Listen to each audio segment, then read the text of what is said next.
Welcome to Showdown. I'm Mark Cason, and it is Wednesday, October 2nd. But you know, I'm sure that some people thought, well, we come in today and we talk about the debate, and that's what would be on people's minds. And it was an interesting debate and all, but things happen, things were said, different people had some different views. I'll get to it. However, little did we know that here we are on Wednesday, October 2nd. You know what they always say about the October surprise. And sure enough, right on time, the October surprise showed up. And here we are, 1 hour into having received, and I hate to say the word blockbuster because everything with Donald Trump is a blockbuster. But this one's a blockbuster. And as we go through the night, more people around the country will become aware of this. And it probably will even seep into Earth too, a little bit. I know they'll resist because I know how they do it over there. Here, watch this. La la la la la la. I don't know what's going on. See, yeah, it's easy to do that, but with Kamala running far ahead in the overall emotions of this election. I mean, there's no doubt about that. From an emotional standpoint, Kamala is absolutely running wild with this thing, and we're going to find out soon enough how much of that is reflected in the actual votes. However, it would have been interesting to see the election without this blockbuster news that we just received only an hour ago. But we won't be able to make that analysis because the news is here and it's going to be unavoidable, except for the people with their hands over their ears and the la la la business. But maybe you've heard about this already, and if you have, that just only goes to show further how serious all of this is. So let's start with the fact that there was a 165-page document filed by Jack Smith. The document was resisted by Donald Trump with every fiber in his body. He has put lawyers on this. He has begged, he has demanded, he has threatened. But it's released. And here's the problem. Judge Chutkan wasn't going to be frightened by any of Donald's pronouncements, any of his threats, any of the nonsense. She released this 165-page document. There are some redactions in it, but I haven't seen it. But from what I've heard, there's no getting around who is who in this document. It's easily recognizable, but beyond all of that, Donald's correct. Because this is all of the information. It would have been easy evidence in the January 6th case in Washington, D.C., but for the Supreme Court doing everything possible to block the timing of the release of information, block the development of the trial, and frankly, to place their thumb on the scales in favor of Trump in a way which really demoralized a lot of people in the legal community around the United States. But here's the problem. First, Jack Smith was just too smart. You know, he was born that way. Too smart. And he was smart enough to come up with an indictment that narrowed everything down to a very few key issues, which could then be adjudicated in Tanya Chutkan's court. And you can get this 165-page document. In fact, you must. I just got through talking to my brother about 15 minutes ago, and I said, look, I know you don't normally read these things, but look, you got to read it. Not because of the election. Read it for your entertainment.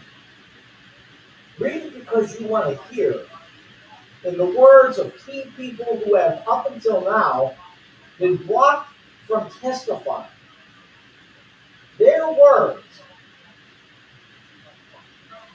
reflecting what Donald Trump is doing and saying, and frankly, the man is cooked. You know what they say? Stick a fork in and he's done? Yes, he's done. For example, I'm just going to give you two. There were so many that I heard, because I haven't read it yet. I've been in the car. There was no way I could get into the document to read it. But I've heard it read. It was read to us over the air. And honestly, I thought about, what kind of a clip could I put on here this afternoon on the way in? And I realized shouldn't be putting anything on because I'd have to run it all. I'd have to run an entire show because the lawyers have come out of the woodwork to describe what's happening and what Trump did and what it means and what is going to happen from here. There's not going to be a trial. No. Don't worry about that. At least not until after November, by which time Donald Trump will be on his way to that trailer in Rikers that Jim Comey says is easily set up with Secret Service people all around, and that it would protect Donald so that nobody could find.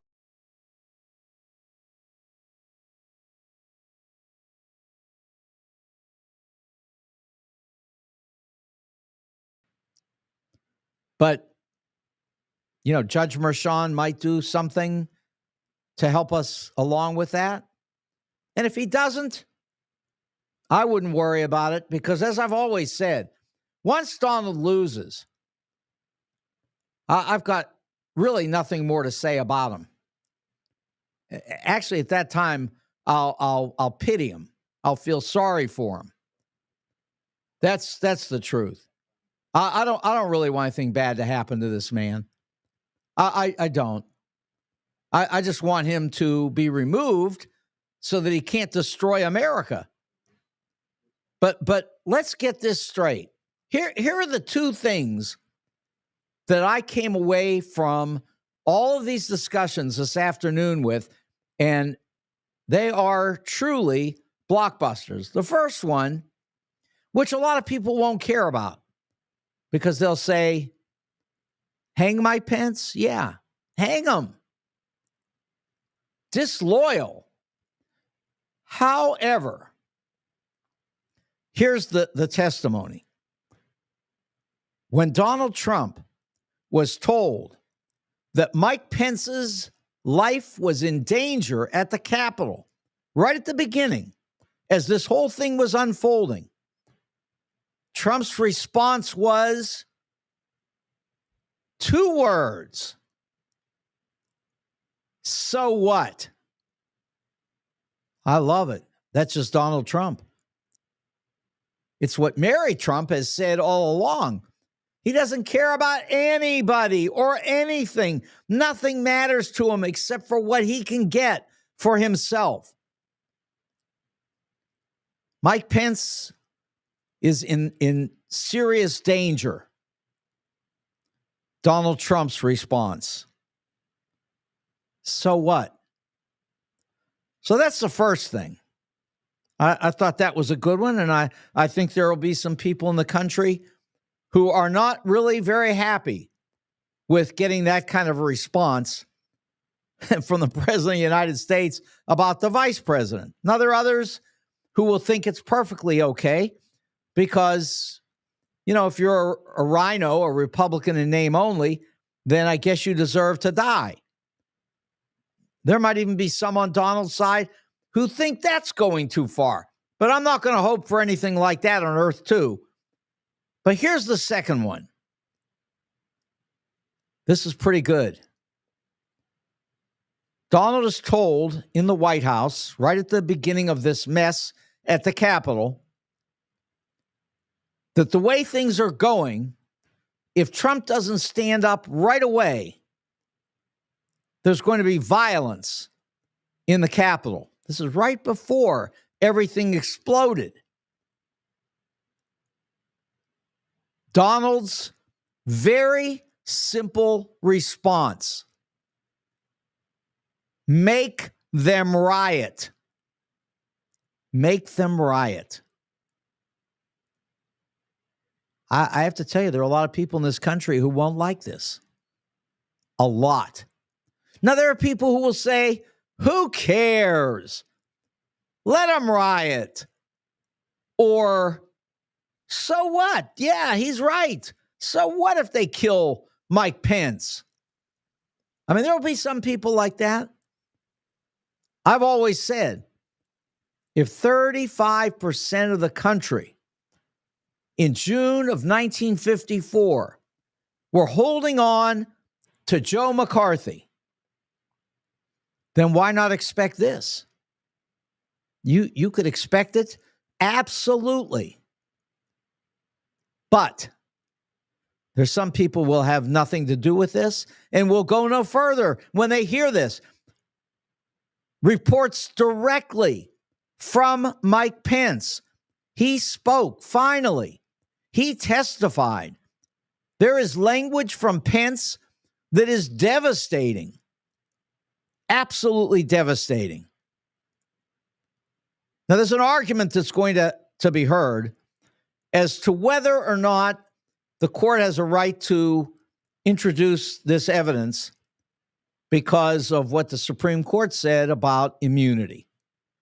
That somebody could say, well, Mike Pence was the vice president and the two of them were working together and talking, and therefore all of that evidence has to be held aside. And that might be true for the trial. And actually, this is going to be heard by some higher courts here very shortly. But also, as has been brilliantly explained by the lawyers on television this afternoon, the genie's out of the bottle, guys. You can't put this back. You can say the evidence isn't allowed in trial, but you can't put the information back in the bottle. It's over. The public will know every inch of this. Every part of this 165-page document, which, in fact, Donald tried to say, can't write a document for 165 pages at this point in the trial. It's not appropriate. It's bad evidence. The immunity case. He went on and on. His lawyers tried everything to block this. Couldn't do it. Tanya Chutkan came through today and said, here it is. Now, we're going to explore all this information before the trial because that's what the Supreme Court wants us to do. But we're not going to wait until November 5th or 6th to make this evidence available. We're gonna go straight ahead right now, and we're gonna find out exactly what the decision is of the higher courts about which evidence is okay and what's not. And when we do this, the public will have the right to listen in. It's just the way we're going to do it. And Donald tried so hard. He begged, he threatened, he screamed, he harangued. He did everything he could. He got his lawyers to come up with every sort of crazy reason to block this from the public. But they've got it now, and you can't take it back. There's nothing you can do. You can come out and say, this was bad evidence. Well, guess what? It may be bad evidence in a courtroom, but the public's got it now. All 165 pages. Go to the New York Times and download this thing and read the 165 pages that will be the end of Donald Trump if he wasn't already destroyed, which he was. You know, I've said it every day. And now, when he is destroyed, you'll say on the Earth 2 side, if not for that last minute evidence, Donald would have been our leader. But the problem is that we've got the evidence and the public is reading it right now. And what they're not reading, they're listening. They're listening to it on the news. They're listening to it on broadcasts all over the country. They're listening to lawyers who are evaluating the document. They'll be reading newspapers. They'll be everywhere.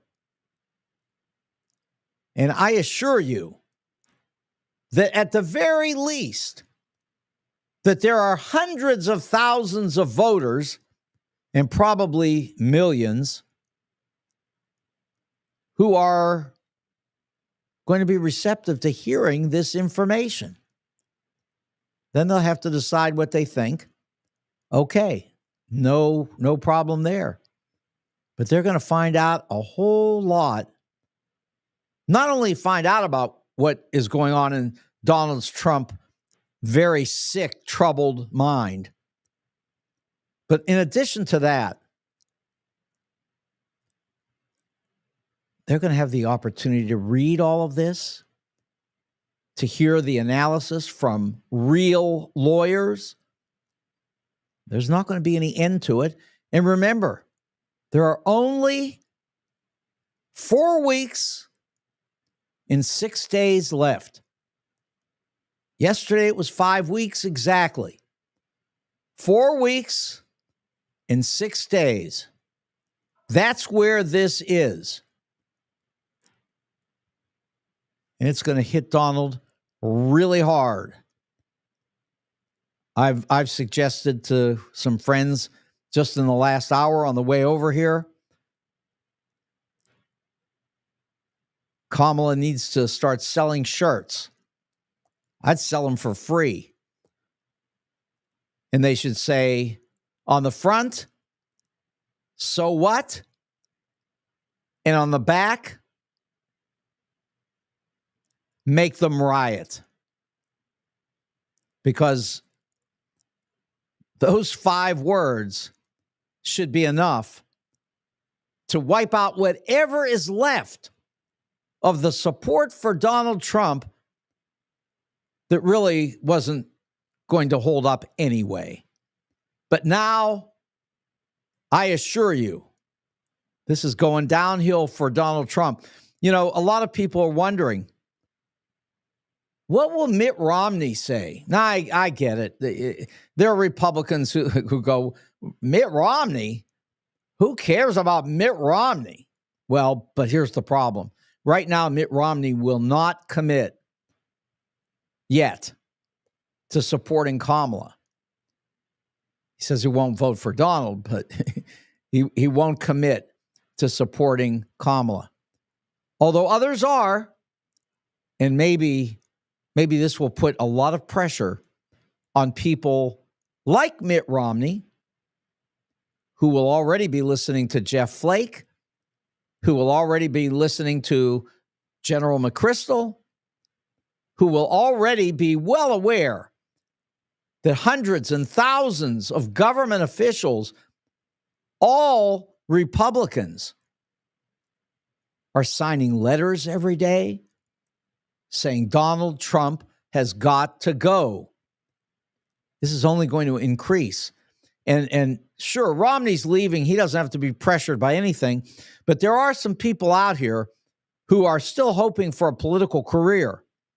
And if they are, they better get clear of this mess, because you can call it a blockbuster. You can call it a bombshell. You can call it whatever you want. It ain't good if you're Donald Trump. It's a serious problem. Go get the 165 pages. You can pull it down off the internet in about 10 seconds and just start reading it. You find out all about what's going on now, the sort of thing that under Bill Barr would have been described as a hoax. You know, Russia, Russia, Russia. It's a witch hunt. But you know what? It's not.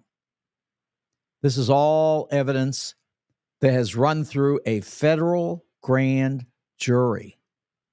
Federal grand jury.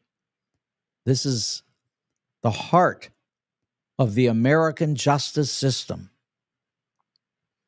You can't mess with this. This is not rigged. This is not a kangaroo court. This is desperate times for Donald J. Trump. Truly sick man. So let's talk a little about the debate last night. I think that 22 minutes into this today, that's sufficient for the most part to deal with what I know so far to be in that 165-page document. But let's talk about the debate. It's really sort of anticlimactic at this point, because what does it matter? You know, like Donald said, so what? But here's the thing. On top of everything last night, and I'm going to talk about some of it, but on top of everything, you know, everybody's pointing to the last minute, because the last minute of that debate was the whole story. I don't know if they planned it this way. It would sort of be genius if they did. That is the Democrats, Kamala's people. But waiting until the last 1 minute before the final, words from each candidate, waiting for the final minute, and then having Tim Walz turn to J.D. Vance and ask, who won the 2020 election? Started talking about all kinds of things. But he wouldn't say one word about who won the election. Talking about some kind of censorship. All nonsense. And of course, Tim Walz looked at him and said, that is an amazing, damning non-response. And that's exactly what it was. So J.D. Vance, revealed himself to the public anyway. I mean, the rest of us know the story, but he did. He wouldn't answer, couldn't answer. For all he knows, he could end up on the gallows by saying that Donald Trump lost that election. I mean, we already know that Donald will have you hung. He'll have you hung as his vice president. And remember, Mike Pence was a loyal vice president for 3.5 years, maybe a little bit longer. And then in the end, he followed the law.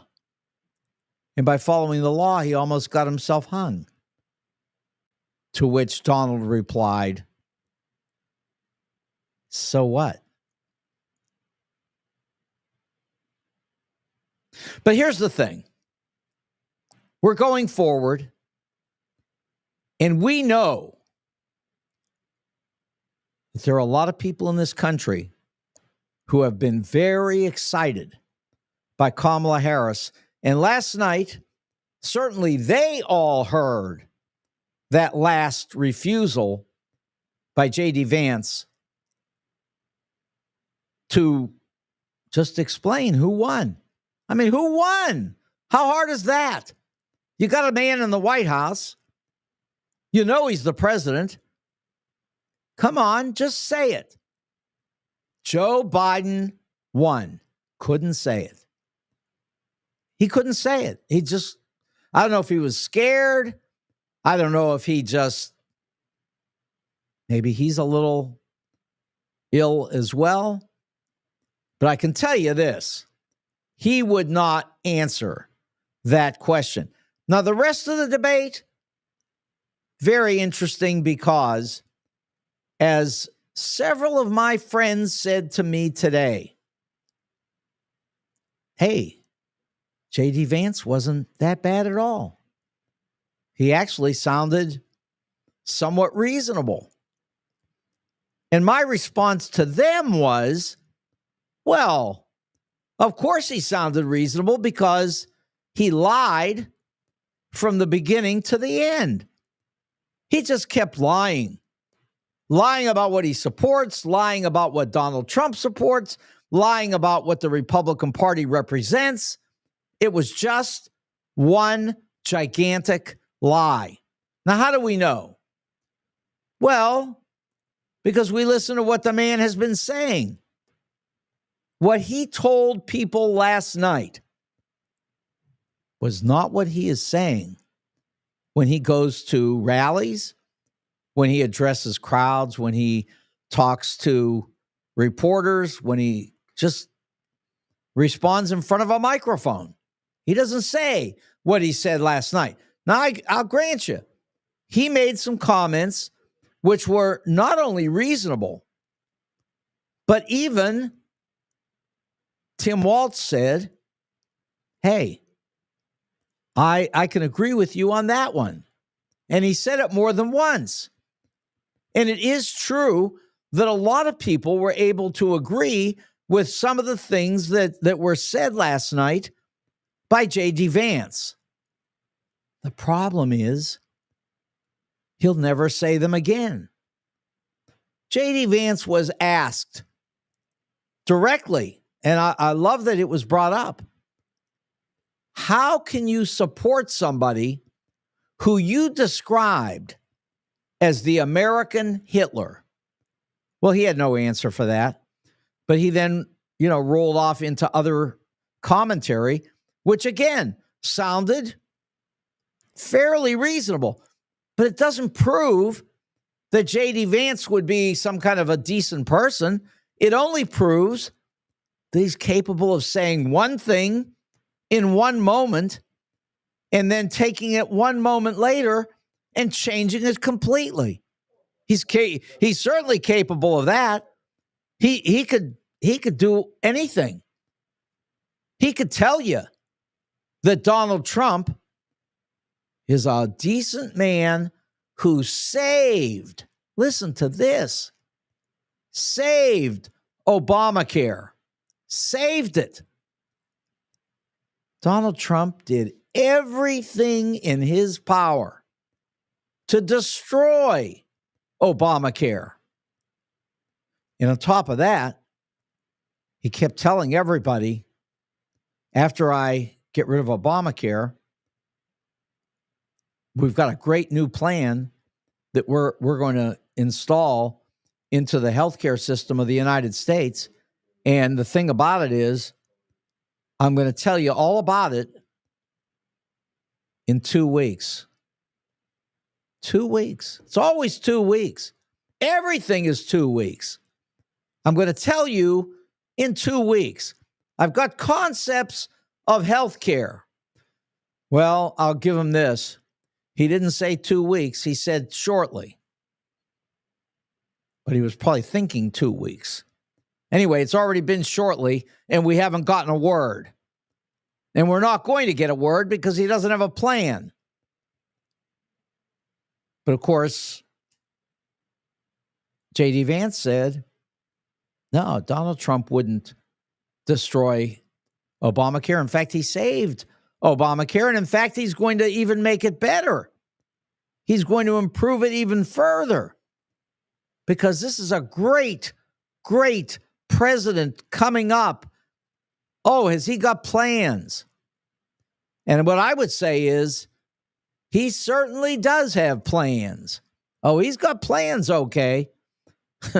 But you don't want to know about them. And one thing for sure, you will be pleased to know that you'll never have to know about them.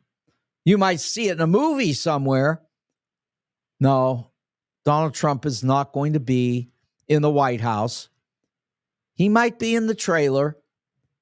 He might be over there where they set up the provisional headquarters for the president of the Prisoners Association. That is possible. But no, in seriousness, this isn't going to play. People aren't dumb. People aren't dumb. Women aren't dumb. Black people aren't dumb. Jewish people aren't dumb. Nobody is dumb. Well, okay, I take it back. Old white men without an education. Yep, they appear to be dumb. I'm sorry. I don't know what to tell you. And I'm sorry for them.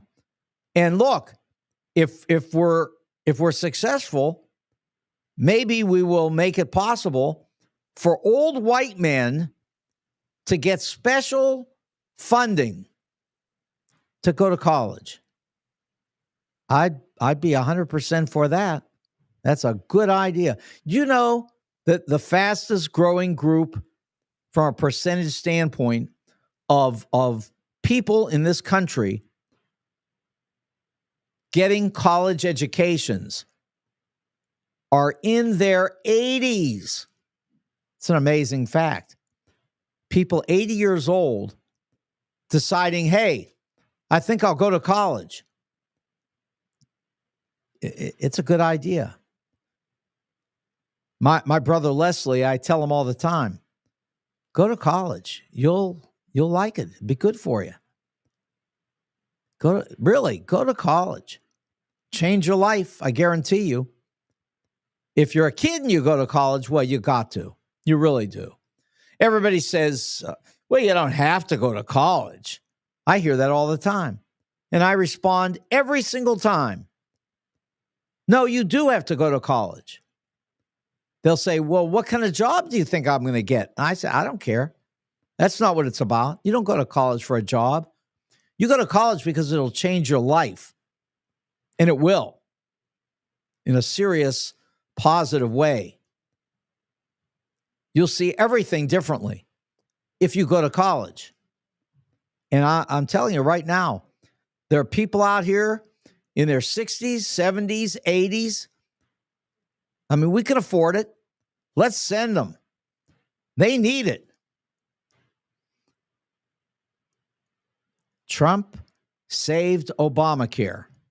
I guess these people forget. When John McCain sat on the Senate floor, held his thumb, and went like that. And Donald almost lost his mind, whatever it is that was left anyway. Really, he went pretty much berserk, and he started saying the worst things that you could imagine about John McCain. Amazingly, the Republican Party has said, okay, if that's what you've got to say, then that's what it is. They wouldn't even stand up and defend a great American hero.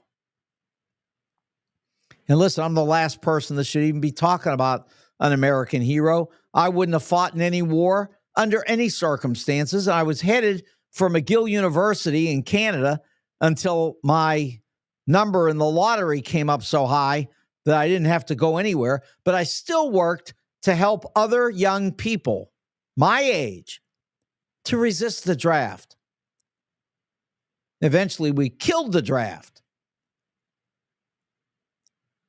Probably be a while before that comes back, although I always talk about historical memory, and it is truly vulnerable to destruction because people get older, they die, and what they know is not passed on.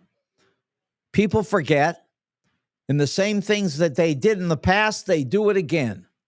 Unfortunately. But that's just not modern politics. That's not even just because of the modern era, not because of the results of the post-industrial revolution or the post-information revolution or any of it. It's none of that. It's 100% human nature, period. We forget. We forget, we don't read, we don't know, we drop it all.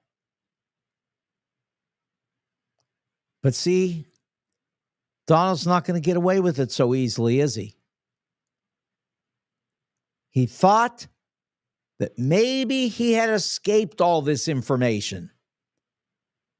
Suddenly, 165 pages online this afternoon.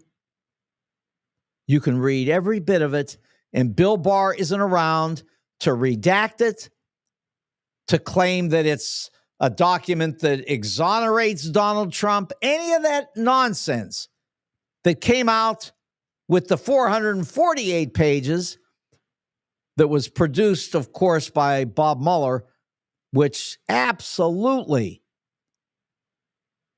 should have destroyed, could have destroyed Donald Trump long ago, if not for the fact that the government blocked it, revised it, destroyed it, buried it.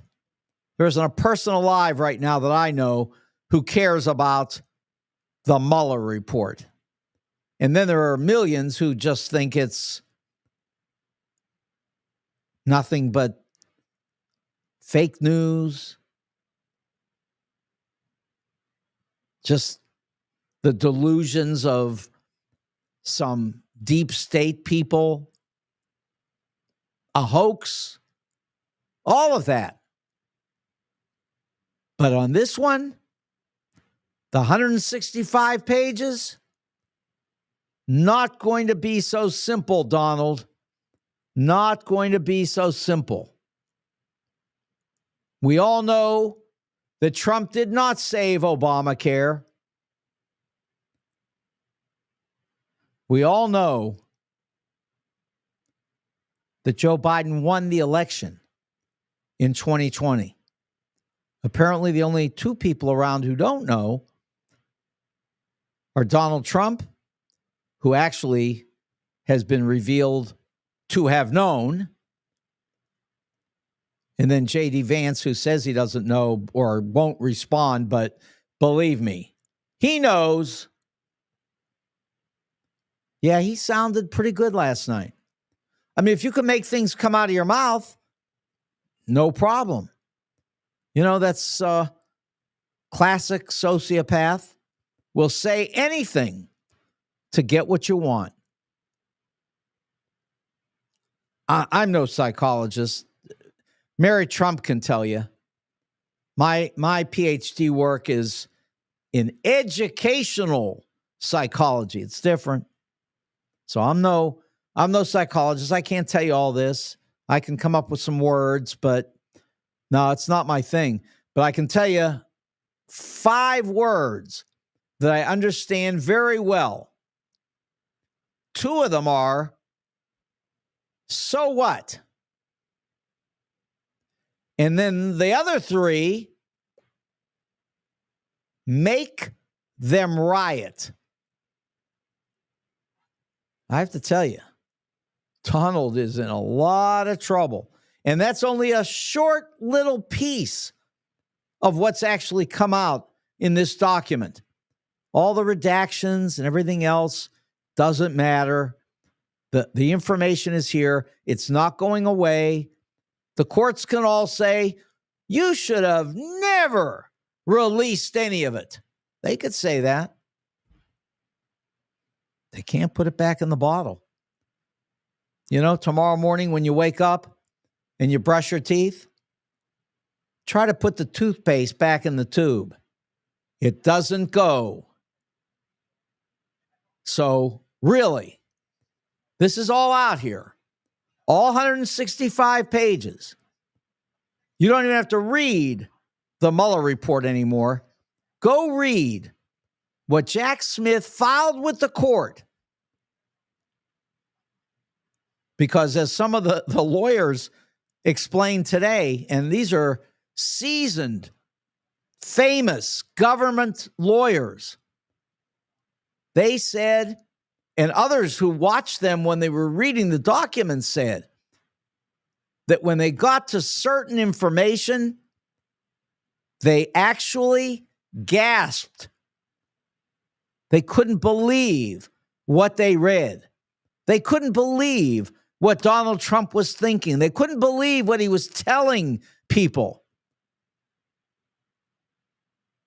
It's a very dangerous man.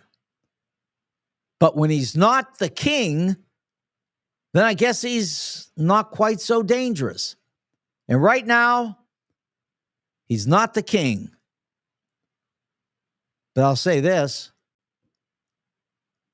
Once he loses the election, we'll even allow him to eat at one of the best restaurants that you'll ever find, which is Wendy's.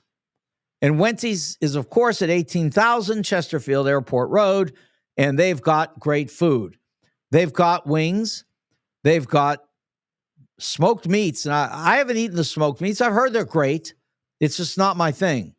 My thing is the baby back ribs. I love them.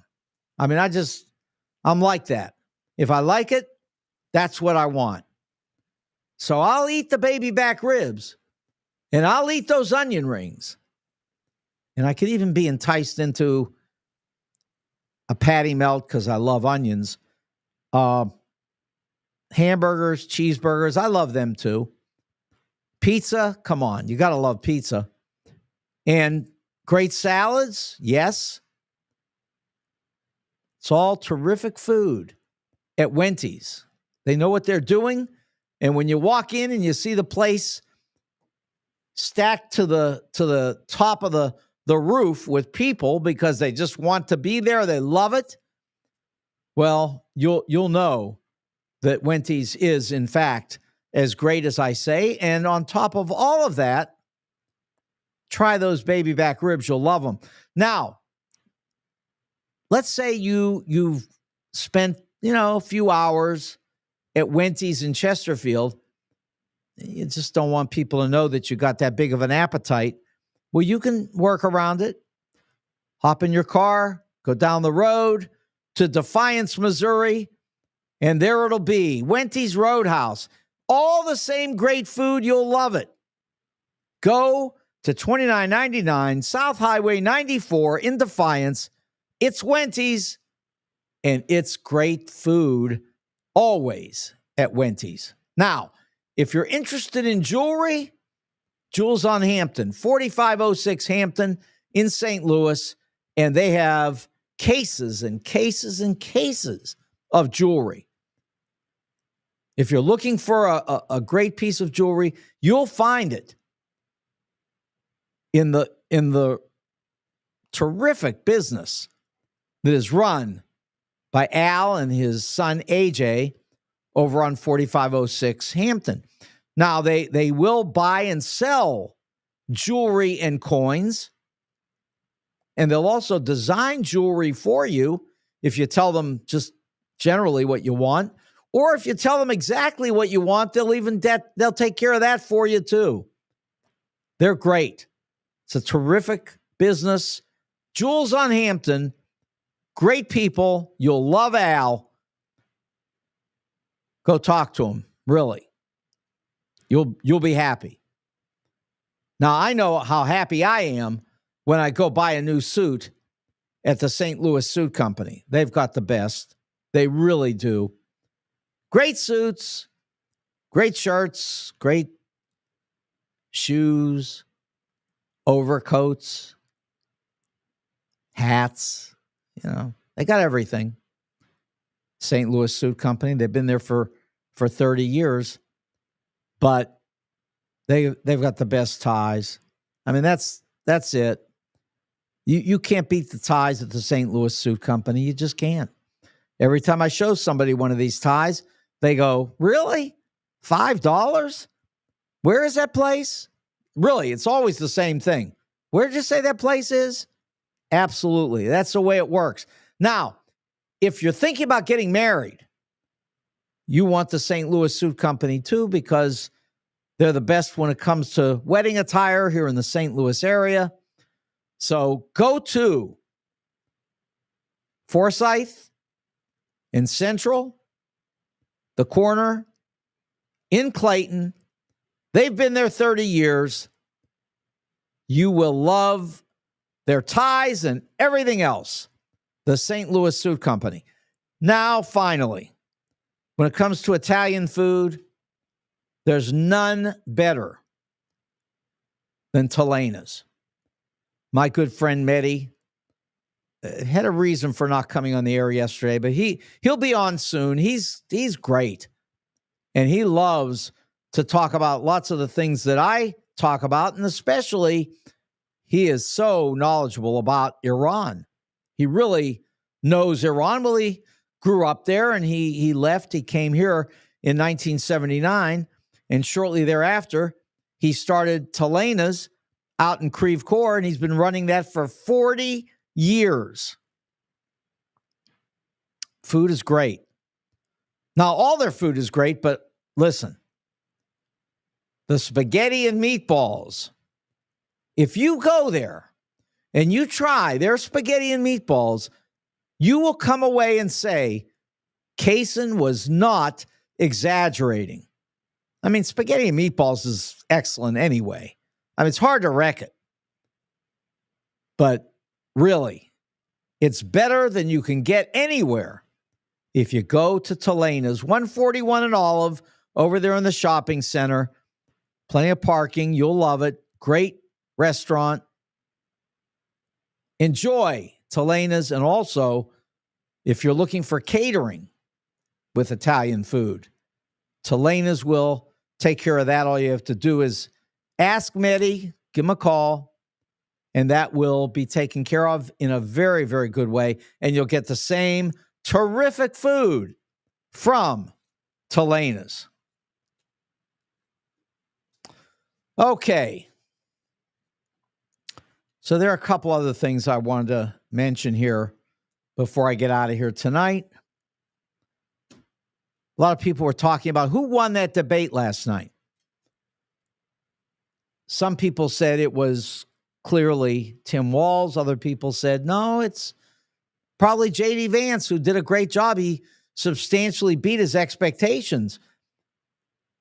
But here's the real number that's worth looking at, and it's significant.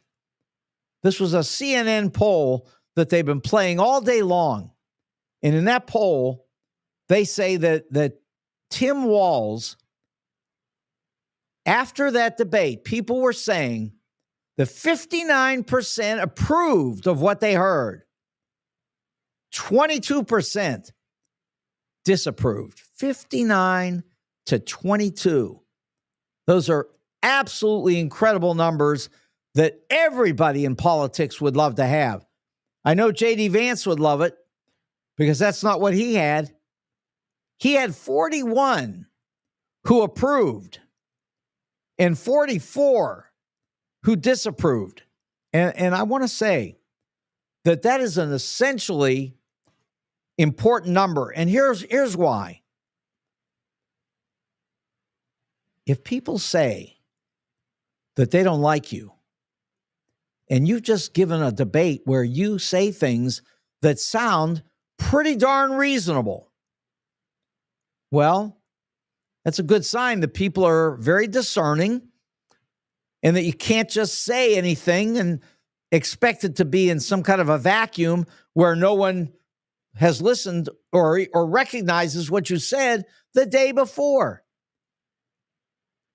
I'm so glad that people have talked about J.D. Vance and his description of Donald Trump as the American Hitler. It's really important. And it really, I think, tells people who are listening about Vance everything they need to know. Because if you can call somebody Hitler, now go back and think about this. If you can call somebody Hitler and then say, well, I was listening to his theories on tax policy, which Donald has none anyway. All his theory is give all the money to my friends who might support me during my upcoming dictatorship. But see, that's the point. He's not even got any theories. J.D. Vance talks about what a great job Donald did and how he saved everything and how he can fix everything from here on.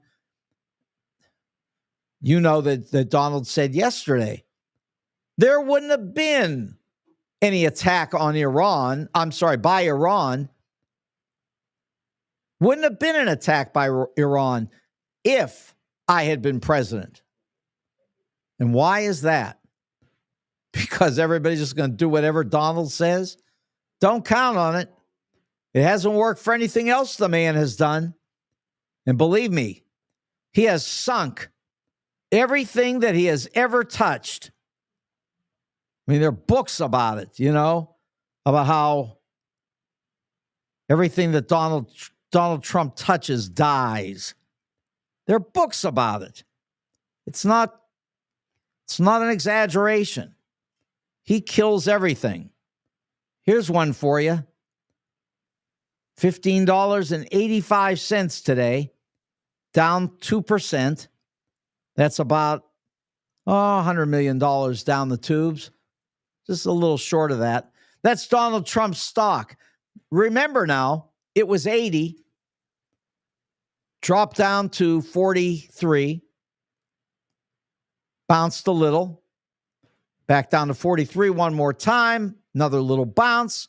Then it broke 43, went straight to 23, held there a little bit, and then boom, breaks 23, all the way down to 12.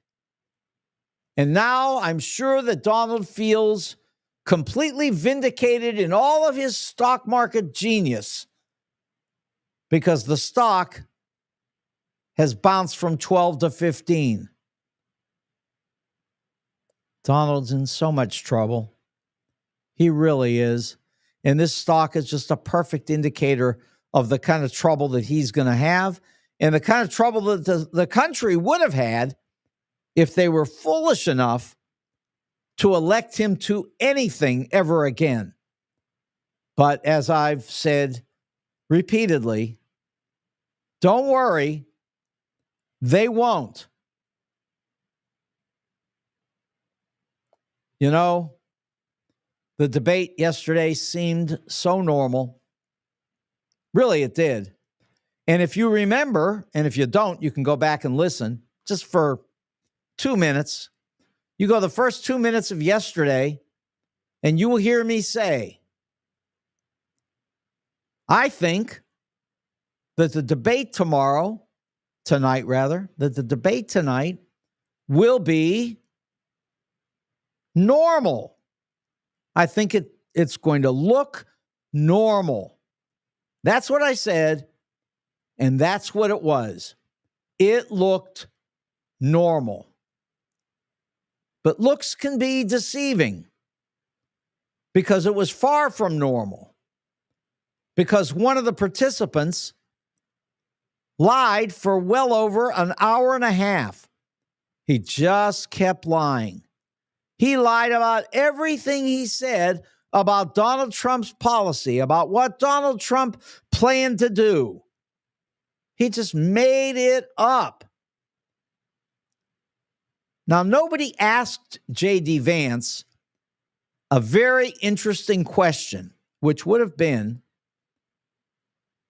why did you write the preface for Project 2025? Why would you do that?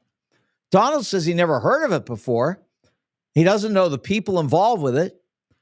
He has nothing to do with it at all. And he thinks some of the policies are bad, although he doesn't know because he's never read it, and he refuses to read it because he doesn't want to know. That's all things that he said. But in the meantime, J.D. Vance wrote the preface for this document.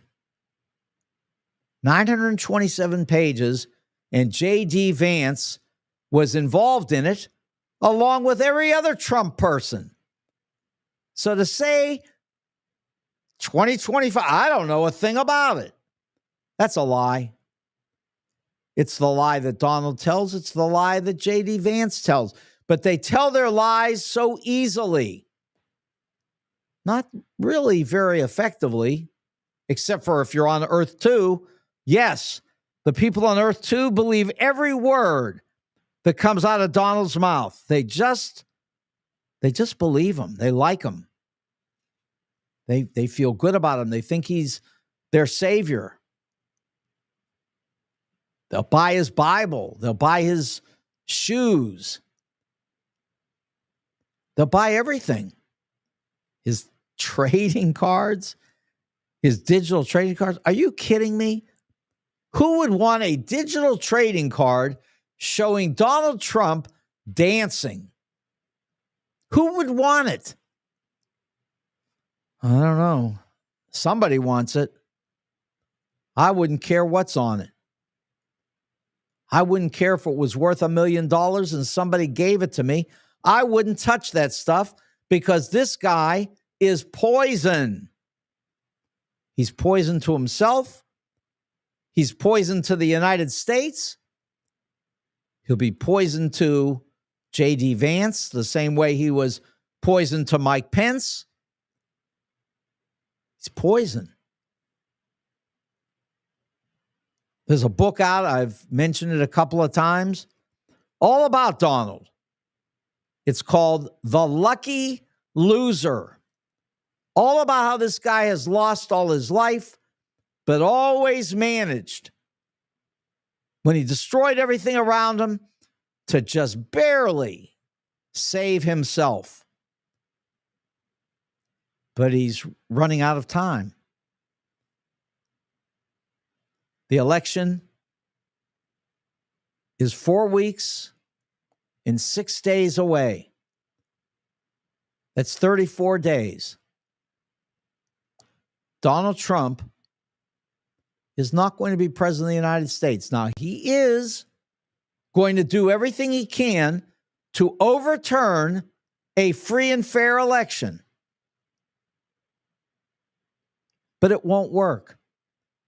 And if there's any good reason why it won't work, it's because of the document that was revealed now, a little more than 2 hours ago, the 165-page document that was put together by Jack Smith and his team, filed with Judge Chutkan's court, and she released it all this afternoon. And Donald begged, and he cried, and he screamed. He told everybody that he was a victim again. That's all he ever is. He's a victim. But here's the thing. The victim has been caught because he said 5 words. One phrase was, "So what?" And then the second one, "Make them riot." Okay. Wendy's, Jules on Hampton, St. Louis Suit Company, and Telena's. I'll be back tomorrow. This is Showdown. I'm Mark Kaysen. Good night.